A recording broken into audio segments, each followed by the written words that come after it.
आज सिर्फ एक दिन नहीं है, आज है वह विशेष तिथि जब नक्षत्र, ग्रह और काल का संगम आकाश में एक अद्वितीय शक्ति का द्वार खोल देता है।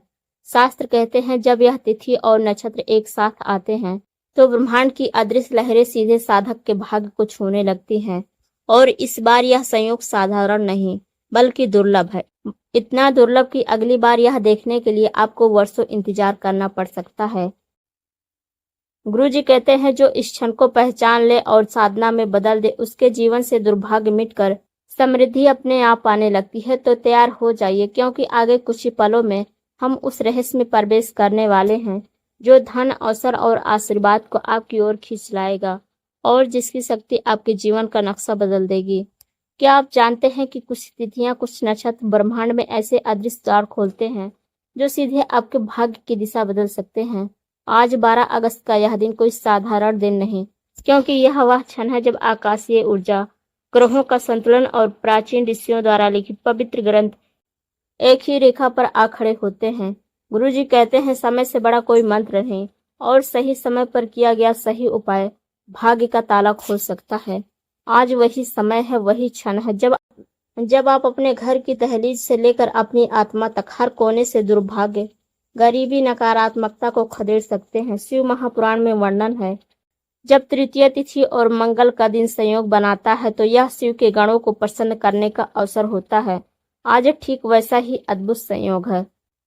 आज उत्तर भाद्रपद नक्षत्र और सुकर्मा योग, ये दोनों मिलकर आज आपके भाग्य के लिए एक ऐसा द्वार खोलने वाले हैं जिसमें धन का प्रवाह, अवसरों की वर्षा और जीवन में स्थिरता छुपी है। लेकिन सावधान, यह द्वार केवल उन लोगों के लिए खुलेगा जो इस अदृश्य संकेत को पहचानेंगे और सही समय पर सही उपाय करेंगे। बाकी सबके लिए यह दिन बस एक साधारण दिन होगा, और साधारण दिन कभी असाधारण भाग्य नहीं बनाते।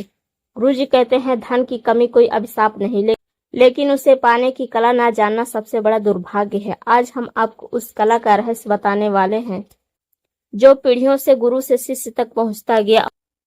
शिव महापुराण में स्पष्ट लिखा है जब भक्त सच्चे मन से संकल्प करता है तो उसके पाप, उसके दुख, उसके संकट सब जल में बह जाते हैं और माँ लक्ष्मी उसके द्वार पर ठहर जाती हैं। आज का उपाय ऐसा ही है। आपके जीवन के दरवाजे पर अभी जो ताला लगा है, गरीबी का, संघर्ष का, असफलताओं का, यह उपाय उस ताले की चाबी है। लेकिन यह चाबी हर किसी के हाथ में नहीं दी जाती, क्योंकि यह चाबी केवल उन्हीं के लिए है जिनके भीतर विश्वास है, धैर्य है और परिवर्तन की जलती हुई इच्छा है। गुरुजी कहते हैं जो व्यक्ति सही तिथि, सही नक्षत्र और सही मंत्र के साथ पूजन करता है वह अपने भाग्य की पटकथा खुद लिखता है। आज आप वही करने जा रहे हैं। आपके सामने है 12 अगस्त का अद्भुत दिन, कृष्ण पक्ष की तृतीया, मंगल का प्रभाव, उत्तर भाद्रपद नक्षत्र की शक्ति और सुकर्मा योग का आशीर्वाद। लेकिन याद रखिए, हर वरदान के साथ एक चेतावनी आती है। आज के दिन की ऊर्जा दोधारी तलवार है। यदि आप इसे सही विधि से जानेंगे तो यह आपके जीवन में सोना बरसाएगी, लेकिन अगर आप इसे अनदेखा करेंगे या गलती से कर बैठेंगे तो यही ऊर्जा आपके रास्ते में और बाधाएं खड़ी कर सकती है।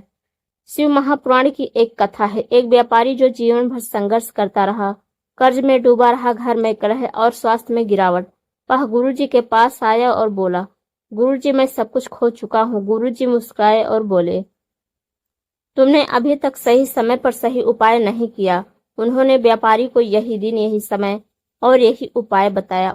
उसने श्रद्धा से उपाय किया और कुछ ही महीनों में उसका व्यापार चल पड़ा, कर्ज उतर गया और घर में हंसी लौट आई। यह कोई चमत्कार नहीं था, यह था समय का विश्वास का और सही क्रिया का परिणाम। आज हम आपको वही अवसर देने जा रहे हैं, लेकिन क्या सच में आप तैयार हैं? क्या आप इस रहस्य को अपनाने की हिम्मत रखते हैं?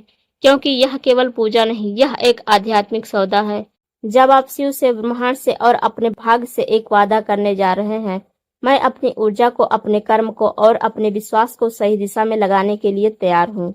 आज का यह उपाय आपके घर में धन का स्रोत खोल देगा, लेकिन सिर्फ धन नहीं, यह आपके जीवन से अदृश्य बाधाओं को मिटा देगा। वो बाधाएं जिन्हें आप पहचान भी नहीं पाते, वो नजर, जो बुरी सोच, वो असफलता का चक्र, सब कुछ इस उपाय के सामने टिक नहीं पाएगा। और सबसे खास बात, इस उपाय की सबसे बड़ी शक्ति है इसका गुप्त संकल्प जिसे आप अपने मन में करेंगे और जिसे केवल शिव और आप ही जानेंगे। यह वह कुंजी है जो बाकी उपायों को निष्फल कर देती है, लेकिन इस उपाय को जीवंत बना देती है। गुरुजी कहते हैं जब तक तुम्हारा मन साफ नहीं तुम्हारा आशीर्वाद अधूरा रहेगा, लेकिन जब मन, समय और क्रिया एक साथ जुड़ते हैं तो चमत्कार होता है।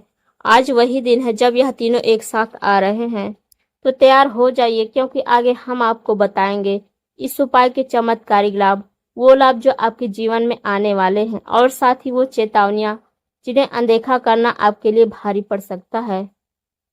अब आपके सामने है भाग्य बदलने का एकमात्र अवसर। इसे खोना मतलब अपने ही हाथों से अपनी किस्मत बंद करना।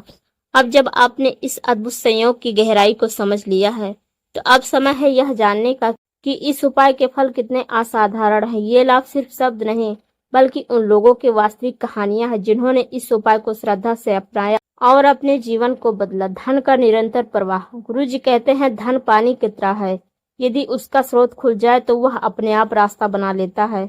इस उपाय का पहला और सबसे बड़ा लाभ है धन का प्रवाह रुकता नहीं। यह सिर्फ एक बार का लाभ नहीं है, बल्कि आपके जीवन में निरंतर अवसर, व्यापार में बढ़ोतरी और आय के नए नए रास्ते खुलते हैं। जिन घरों में यह उपाय किया गया है वहां अचानक रुका हुआ पैसा वापस आया, पुराने उधार लौटे और नए काम के प्रस्ताव दरवाजे पर दस्तक देने लगे। दुर्भाग्य का अंत। शिव महापुराण में कहा गया है जब भक्त अपने संकट को शिव को सौंप देता है तो शिव उसे विपत्ति के बीच से निकालकर सुरक्षित स्थान पर पहुंचा देते हैं।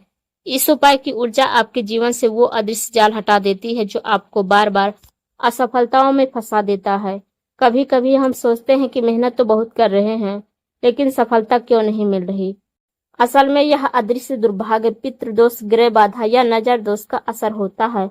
यह उपाय उस असर को जड़ से काट देता है। नकारात्मकता से मुक्ति। आपने महसूस किया होगा कि कभी कभी घर में बिना वजह भारीपन, चिंता या गुस्सा बढ़ जाता है। परिवार के सदस्य आपस में लड़ने लगते हैं या अचानक घर में बीमारियां फैलने लगती है। यह नकारात्मक ऊर्जा का असर है। आज का यह उपाय घर के कोने कोने में जमा हर नकारात्मक तरंग को बाहर फेंक देता है। जिस तरह सूर्य की पहली किरण अंधेरे को मिटा देती है, वैसे ही यह पूजन आपके घर के अंधकार को खत्म कर देता है। मनोकामना की पूर्ति। गुरुजी कहते हैं जब मन साफ हो, संकल्प मजबूत हो और समय सही हो तो असंभव भी संभव हो जाता है। इस उपाय के दौरान किया गया संकल्प ब्रह्मांड तक सीधी तरंग भेजता है और यह तरंग आपके लिए वैसा ही अवसर खींच लाती है जैसा आपने चाहा था। चाहे वह नौकरी में पदोन्नति हो, व्यापार में बड़ा ऑर्डर हो या विवाह के लिए जीवन साथी मिलना। स्वास्थ्य और मानसिक शांति। शिव महापुराण में तीर्थीय पूजन का एक विशेष गुण बताया गया है। यह केवल भौतिक सुख ही नहीं बल्कि मानसिक और शारीरिक संतुलन भी देता है। इस उपाय से मन में स्थिरता आती है और डर और चिंता कम होती है और नींद गहरी होती है। कई साधकों ने अनुभव किया कि इस उपाय के बाद उनके लंबे समय से चले आ रहे रोग धीरे धीरे ठीक होने लगे। लेकिन ध्यान दें, चेतावनियां भी उतनी ही महत्वपूर्ण है। जैसा कि हमने पहले ही बताया, यह दिन, यह संयोग, यह ऊर्जा दोधारी तलवार की तरह है। अगर आपने गलती की तो फायदे के बजाय नुकसान भी हो सकता है। आधा अधूरा पूजन। गुरुजी कहते हैं अधूरी श्रद्धा आधे फल लाती है और कभी कभी संकट भी। यदि आप इस उपाय को बस औपचारिकता समझकर करेंगे बिना मन के, तो परिणाम भी नहीं आएगा, बल्कि यह अधूरी ऊर्जा उल्टी असर कर सकती है। जैसे बीज को आधा पानी देना, वह ना पेड़ बनेगा ना मिट्टी को छोड़ेगा। गलत समय पर करना। आज का समय सीमित है। यदि आप सही समय चूक गए तो यह उपाय सिर्फ एक साधारण पूजा बनकर रह जाएगा। याद रखें, समय ही शक्ति है। शिव महापुराण में स्पष्ट है, समय की मार से बड़ा कोई शत्रु नहीं और समय की कृपा से बड़ा कोई मित्र नहीं। अशुद्ध सामग्री का प्रयोग। इस उपाय में इस्तेमाल होने वाली सामग्री पवित्र होनी चाहिए, जैसे बासी फूल, टूटा दीपक या अपवित्र जल, तो यह नकारात्मक ऊर्जा को आकर्षित कर सकती है। गुरुजी कहते हैं पूजन में शुद्धता ही सबसे बड़ा मंत्र है। अभिमान और दिखावा। यह उपाय गुप्त संकल्प पर आधारित है। अगर आपने इसे दूसरों को दिखाने या अपनी शक्ति साबित करने के लिए किया तो इसका असर खत्म हो जाएगा। ब्रह्मांड केवल सच्चे विनम्र भाव को स्वीकार करता है, दिखावे को नहीं। नकारात्मक मन स्थिति। यदि पूजन के समय मन में गुस्सा, जलन या बदले की भावना होगी तो यह ऊर्जा दूषित हो जाएगी। याद रखें, धन तभी टिकता है जब यह शुभ ऊर्जा के साथ आता है, वरना जल्द ही वह फिसल जाता है। अब आपने इस उपाय की ताकत भी जान ली है और उसकी चेतावनी भी। तो अब हम आगे बताएंगे इस उपाय के लिए जरूरी सामग्री, इसे कहाँ करना है और किस सटीक समय पर करना है, ताकि इसका प्रभाव अधिकतम हो और आपके जीवन में असली बदलाव आए। तो अब समय है इस रहस्य की तीसरी परत खोलने का, यानी कहाँ करना है, कब करना है और किन चीजों के साथ करना है। गुरुजी कहते हैं युद्ध में हथियार उतना ही असर करता है जितना योद्धा उसे सही समय सही जगह पर चलाए, और यह उपाय भी ऐसा ही है। सिर्फ जान लेना पर्याप्त नहीं, आपको यह भी पता होना चाहिए कि कौन सा स्थान इस ऊर्जा को पकड़ पाएगा, कौन सा समय इसे सक्रिय करेगा और कौन सी सामग्री इसकी शक्ति को बढ़ाएगी। सही स्थान जहां ऊर्जा स्थिर और पवित्र हो। इस उपाय को करने के लिए 3 तरह के स्थान सबसे उत्तम माने गए हैं। पहला स्थान अपने घर का ईशान कोण, उत्तर पूर्व दिशा। यह दिशा भगवान शिव की दिशा मानी जाती है। यहाँ से आने वाली ऊर्जा घर में समृद्धि, शांति और स्वास्थ्य लाती है। यदि घर में यह दिशा अव्यवस्थित है तो पहले इसे साफ सुथरा करें और गंगा जल से छिड़काव करें। दूसरा विकल्प है शिव मंदिर। यदि आपके आसपास कोई प्राचीन शिव मंदिर है, विशेषकर वहां जहां निरंतर रुद्राभिषेक होता हो, तो वहां जाकर यह उपाय करना कई गुना फल देता है। मंदिर में करने से आपकी व्यक्तिगत ऊर्जा स्थान की दिव्यता के साथ मिल जाती है। तीसरा विकल्प है बहते जल का किनारा, नदी या सरोवर।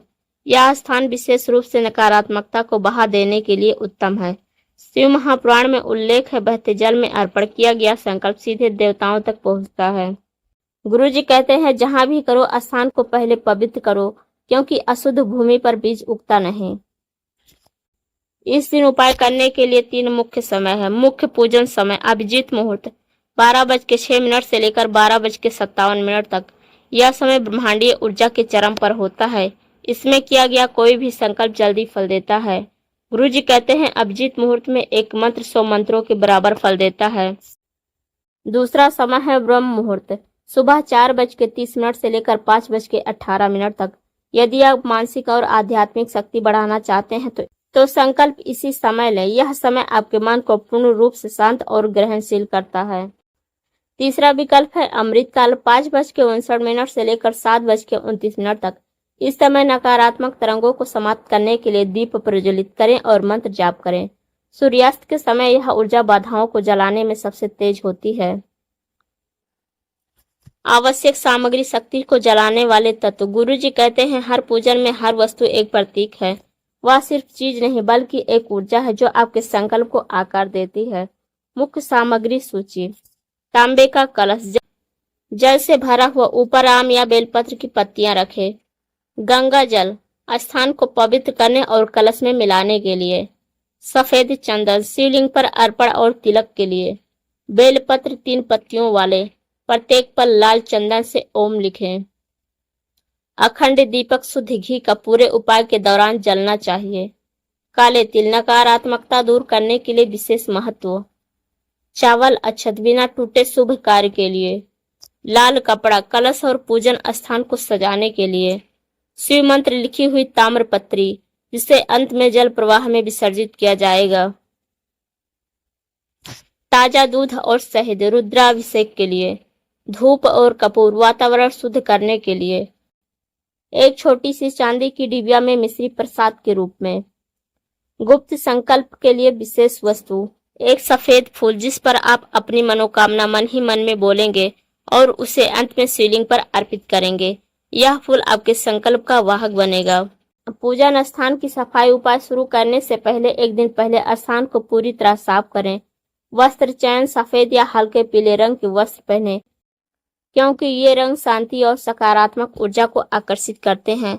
मानसिक तैयारी। उपाय से पहले कम से कम 5 मिनट ध्यान करें और गहरी सांस लें ताकि मन स्थिर हो जाए। गुरुजी कहते हैं जब स्थान पवित्र हो, समय सही हो और सामग्री शुद्ध हो, तब किया गया उपाय शिव के आशीर्वाद को आपके जीवन में अस्थायी बना देता है। अब आप पूरी तरह तैयार हैं। अब हम आपको बताएंगे इस उपाय को करने की सटीक विधि, यानी किस क्रम से क्या करना है, कौन सा मंत्र बोलना है, किस दिशा में मुख करना है, ताकि यह उपाय आपकी किस्मत की किताब का सबसे सुनहरा पन्ना बन जाए। अब वह क्षण आ गया है जिसका इंतजार आप कर रहे थे, जिसके लिए आप अपने समय, स्थान और सामग्री को बड़े मन से तैयार किए। गुरुजी कहते हैं सिर्फ ज्ञान ही शक्ति नहीं, शक्ति तब जागती है जब ज्ञान को क्रिया में बदला जाए। तो आइए इस दिव्य उपाय की विधि को चरण दर चरण खोलते हैं। हर कदम पर ध्यान दें, क्योंकि यहाँ एक भी चूक आपके परिणाम को बदल सकती है। चरण एक, स्थान और दिशा का निर्धारण। यदि आप घर में कर रहे हैं तो ईशान कोण उत्तर पूर्व दिशा में बैठें और मुंह पूर्व दिशा की ओर रखें। मंदिर में है तो शिवलिंग के सामने जलधारा की ओर मुख करके बैठें। नदी किनारे हैं तो जल आपके बाईं ओर हो और मुख पूर्व की ओर। पूर्व दिशा से आने वाली सूर्य ऊर्जा आपके संकल्प को ब्रह्मांड में सबसे पहले भेजती है। चरण दो, स्थान की शुद्धि। गंगा जल लेकर पूरे स्थान पर छिड़काव करें। दीपक जलाएं और धूप से चारों दिशाओं में धुआं फैलाएं। गुरुजी कहते हैं, जैसे युद्ध से पहले रणभूमि को तैयार किया जाता है, वैसे ही साधना से पहले स्थान को शुद्ध किया जाता है। चरण तीन, संकल्प लेना। तांबे के कलश में गंगा जल भरें। ऊपर बेलपत्र या आम के पत्ते रखें। फिर नारियल रखें। नारियल के ऊपर लाल कपड़ा लपेटें। कलश के सामने दोनों हथेलियों को जोड़कर अपनी मनोकामनाओं को मन ही मन में बोलें। बोलते हुए यह मंत्र कहें, ओम तत्सत परमेश्वर प्रीत्यर्थ मंत्र सर्व कार्यार्थ सिद्ध्यर्थम विशेषता अहम इदम व्रतम करिष्ये। यह संकल्प आपके मन और ब्रह्मांड के बीच का गुप्त अनुबंध है। चरण चार, पूजन की शुरुआत। शिवलिंग पर सबसे पहले जल अर्पित करें। फिर दूध, दही, शहद, घी और शुद्ध जल से पंचामृत अभिषेक करें। अभिषेक करते समय यह मंत्र निरंतर बोलते रहें, ओम नमः शिवाय, कम से कम 108 बार। गुरुजी कहते हैं, अभिषेक के समय हर बूंद आपके जीवन की अशांति को धो देती है। चरण पांच, बेलपत्र अर्पण। 3 पत्तियों वाले 11 बेलपत्र लें। हर पत्ती पर लाल चंदन से ओम लिखें। एक एक करके शिवलिंग पर अर्पित करें और हर बार यह मंत्र बोले, ओम त्र्यंबकाय नमः। बेलपत्र भगवान शिव का हृदय माने जाते हैं। उन्हें अर्पित करना शिव को अपना हृदय अर्पित करना है। चरण 6, विशेष नकारात्मकता नाश क्रिया। काले तिल अपने हथेली में लें। आंखें बंद करके अपने जीवन की सारी परेशानियों को इन तिलों में कल्पना करें। इन्हें शिवलिंग के पास रखें और कहें, ओम काल भैरवाय नमः। अंत में इन्हें बहते जल में प्रवाहित करें। यह क्रिया आपकी नकारात्मक ऊर्जा को भौतिक रूप से बाहर निकाल देती है। चरण 7, दीप और धूप अर्पण। एक अखंड दीपक शिवलिंग के बगल में रखें। कपूर जलाकर चारों ओर घुमाएं और मंत्र बोलें, ओम ह्रीम नमः शिवाय ह्रीम। धूप की सुगंध वातावरण को सात्विक और ऊर्जा युक्त बनाती है। चरण 8, गुप्त संकल्प पुष्प अर्पण। सफेद फूल अपने हाथ में लें। अपनी मनोकामना को मन ही मन में दोहराएं। फूल को धीरे से शिवलिंग पर रखें। ऐसा माने कि अब आपका संकल्प शिव के चरणों में स्थापित हो गया है। गुरुजी कहते हैं, अब यह इच्छा आपकी नहीं रही, यह शिव की हो गई है और शिव जो भी रखते हैं उसे पूरा करते हैं। चरण 9, ताम्रपत्री विसर्जन। ताम्रपत्री पर लाल चंदन से ओम नमः शिवाय लिखें। इसे कलश के जल में डाल दें। यह जल किसी पवित्र स्थान या बहते जल में विसर्जित करें। चरण 10, समापन और आशीर्वाद ग्रहण। अब हाथ जोड़कर यह प्रार्थना करें, ओम सर्वे भवन्तु सुखिने सर्वे भद्राणि पश्यन्ति मां कदिश्चित् दुख भगभेत। अब शिवलिंग को प्रणाम करके प्रसाद ग्रहण करें। गुरुजी कहते हैं, जब आप श्रद्धा से इस क्रम को निभाते हैं तो आपके संकल्प का बीज शिव के हृदय में रोपित हो जाता है और शिव का हृदय वह भूमि है जहां हर बीज अनिवार्य रूप से फलता है। अब आपने इस दिव्य उपाय की पूरी विधि सुन ली है, लेकिन याद रखिए, असली युद्ध तलवार से नहीं अनुशासन से जीता जाता है। गुरुजी कहते हैं, कई साधक शक्ति के करीब आकर भी उससे वंचित रह जाते हैं क्योंकि उन्होंने सावधानियों को नजरअंदाज किया। आज हम आपको उन्हीं सावधानियों के बारे में बताएंगे जिन्हें अगर आपने जान लिया तो यह उपाय आपके जीवन में चमत्कार करने से कोई नहीं रोक सकता। मन की पवित्रता। पूरे उपाय के दौरान मन में ईर्ष्या, गुस्सा या किसी के लिए बुरा विचार न लाएं। शिव केवल शुद्ध भाव को स्वीकार करते हैं। अगर मन में मैल होगा तो ऊर्जा वहीं रुक जाएगी। व्रत का पालन। अगर संभव हो तो उपाय वाले दिन सूर्योदय से लेकर पूजन समाप्ति तक फलाहार या केवल जल ग्रहण करें। व्रत से शरीर और मन दोनों एकाग्र होते हैं। सामग्री की अशुद्धता। कभी भी बासी, टूटी या गिरी हुई सामग्री का प्रयोग ना करें, चाहे वह फूल हो, पत्ता हो या दीपक। गुरुजी कहते हैं, टूटी वस्तु टूटी किस्मत का संकेत बन जाती है। समय का चूक। अगर आपने शुभ समय चूक दिया तो वही उपाय अगले शुभ मुहूर्त में करें। गलत समय पर किया गया पूजन बस औपचारिकता रह जाता है। उपाय करने के बाद इसे लोगों में बखान करने से बचें। यह एक गुप्त संकल्प है, जितना छिपा रहेगा उतना ही जल्दी फलेगा। परिणाम की जल्दी ना करें, ऊर्जा को अपना काम करने का समय दें। कुछ मामलों में फल तुरंत नहीं मिलता, कुछ समय लगता है, जैसे बीज को पेड़ बनने में। दिशा का पालन करें, पूजन के समय दिशा का पालन अनिवार्य है। दिशा गलत हुई तो तरंगे इच्छित मार्ग पर नहीं जाएंगी। वाणी की शुद्धता, पूरे दिन अपशब्द, झूठ और कटु वचन से बचें। शब्द भी तरंगे हैं और तरंगे परिणाम को बदल देती हैं। प्रसाद का अपमान ना करें, पूजन के बाद मिले प्रसाद को कभी भी फेंके नहीं, इसे ग्रहण करें या किसी योग्य व्यक्ति को दें। भौतिक और आध्यात्मिक संतुलन, धन का आगमन होगा लेकिन उसे सही कार्यों में लगाएं। अशुभ कार्यों में लगाएं तो वही धन बोझ बन जाएगा। उपाय के बाद शिव को धन्यवाद देना न भूलें। कृतज्ञता वह कुंजी है जो और अधिक आशीर्वाद के द्वार खोल देती है। गुरु जी कहते हैं इस उपाय के बाद 21 दिनों तक प्रतिदिन सुबह ओम नमः शिवाय 108 बार जपने वाले साधक के जीवन में धन, सुख और अवसर का प्रवाह कई गुना बढ़ जाता है। अंतिम समापन, अब वह क्षण है, अब आपके पास ज्ञान भी है, विधि भी है और सावधानियां भी। शिव महापुराण के इस रहस्यमय उपाय ने सदियों से अनगिनत लोगों के जीवन में बदलाव किया है और आज यह आपके जीवन की ओर बढ़ रहा है। गुरु जी कहते हैं जब समय, संकल्प और साधना एक हो जाए तो किस्मत को भी झुकना पड़ता है। बस सिर्फ एक बार देखिए, मत करिए, महसूस करिए और देखिए कैसे यह संयोग आपके जीवन की दिशा बदल देगा। और जब परिणाम आएगा तो याद रखिएगा, यह सिर्फ एक उपाय नहीं था, यह एक आशीर्वाद था जो आपको मिला क्योंकि आपने विश्वास किया।